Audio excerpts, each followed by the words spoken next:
નમસ્કાર, આપ જોઈ રહ્યા છો સ્પાર્ક ટુડે ન્યૂઝ। વડોદરાના કલેક્ટર કચેરી ખાતે કલ્યાણનગરમાં ડૉક્ટર બાબા સાહેબ આંબેડકરના સ્મારક અંગે રજૂઆત કરવામાં આવી હતી। વર્ષ 2017માં સ્મારકનું ભૂમિપૂજન થયું હતું। આજે 9 વર્ષ પૂર્ણ થવા આવ્યા છતાં સ્મારકનું કામ પૂર્ણ થયું નથી, તેનું અનાવરણ પણ થયું નથી। સૌથી મોટો પ્રશ્ન એ છે કે કરોડો રૂપિયાની ગ્રાન્ટ ફાળવવામાં આવી હોવા છતાં આટલા વર્ષો પછી પણ કામ અધૂરું કેમ છે?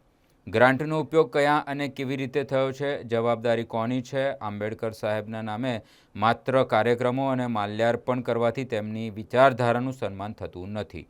જનતાના નાણાંમાંથી ગ્રાન્ટ ફાળવ્યા પછી વર્ષો સુધી કામ અધૂરું રાખવું એ સીધી સરકારની જવાબદારીનો પ્રશ્ન છે। આગામી સંકલ્પ દિવસને ધ્યાનમાં રાખીને અમારી માંગ છે કે આ સ્મારકનું બાકી રહેલું તમામ કામ તાત્કાલિક પૂર્ણ કરવામાં આવે અને તેનું ભવ્ય અનાવરણ કરીને સમગ્ર ગુજરાત અને દેશ માટે ખુલ્લું મૂકવામાં આવે। આ અંગે વડોદરાના કલેક્ટર કચેરી ખાતે તમામ આંબેડકરવાદીઓ દ્વારા રજૂઆત કરવામાં આવી હતી। આવતીકાલે ગુજરાત રાજ્યના મુખ્યમંત્રી તેમજ સામાજિક ન્યાય અને અધિકારીના વિભાગના રાજ્યમંત્રીને પણ રજૂઆત કરવામાં આવશે।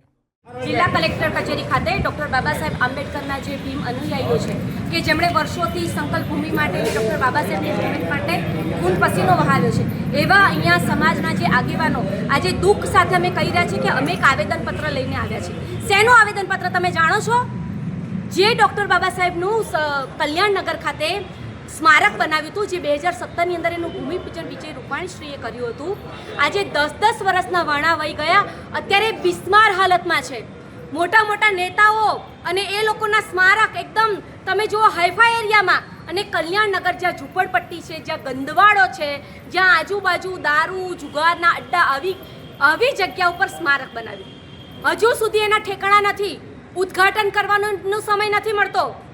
CR પાટીલે 2022ની અંદર આખા ગુજરાતના તમામ જિલ્લામાં કમલમ બનાવવાની જાહેરાત કરી હતી। અત્યારે કેટલા વર્ષ થયા? એ દરમિયાન ભુજ, પોરબંદર, મહેસાણા, ગાંધીનગર, અમદાવાદ દરેક જગ્યાએ એના ઉદ્ઘાટન થઈ ગયા છે। તમારી પાસે જમીન, પૈસા, માઇક્રો પ્લાનિંગ બધું જ છે, તમારા માટે છે। ડૉક્ટર બાબા સાહેબ આંબેડકરના સ્મારક માટે તમને નથી। અને સમજી લેજો, આ કોઈ સ્મારક નથી, આ ડૉક્ટર બાબા સાહેબ આંબેડકરની વિચારધારા સાથે જોડાયેલા આ દેશના અને આખા દુનિયાના ડૉક્ટર બાબા સાહેબ આંબેડકરના વૈચારિક વારસદારો અને આ અમારું શ્રદ્ધાનું ધામ છે।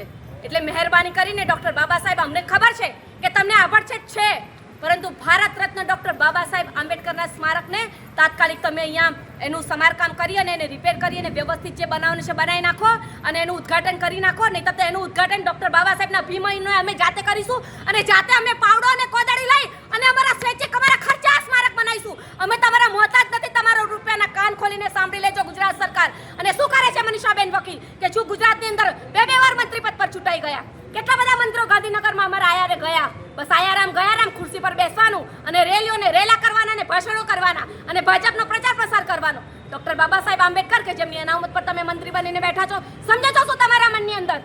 કોઈ તમને હક નથી અનામત સીટ ઉપર લડીને મંત્રી પદ ઉપર બેસવાનું। તાત્કાલિક અને ગંભીરતાથી લેવામાં આવે, નહીં તો આવનારના સમયમાં આખું ગુજરાત અહીંયા વડોદરાની અંદર અમે ભેગું કરીશું। અને 23 સપ્ટેમ્બરે તમારી આખી જે મનુવાદી માનસિકતા, મનુસ્મૃતિને લઈને જે તમે ચાલી રહ્યા છો અને ડૉક્ટર બાબા સાહેબ આંબેડકર પ્રત્યે જે આભડછેટ રાખી રહ્યા છો ને, એનો અમે પડદાફાશ આખા દેશ અને દુનિયાની વચ્ચે બહાર પાડીશું।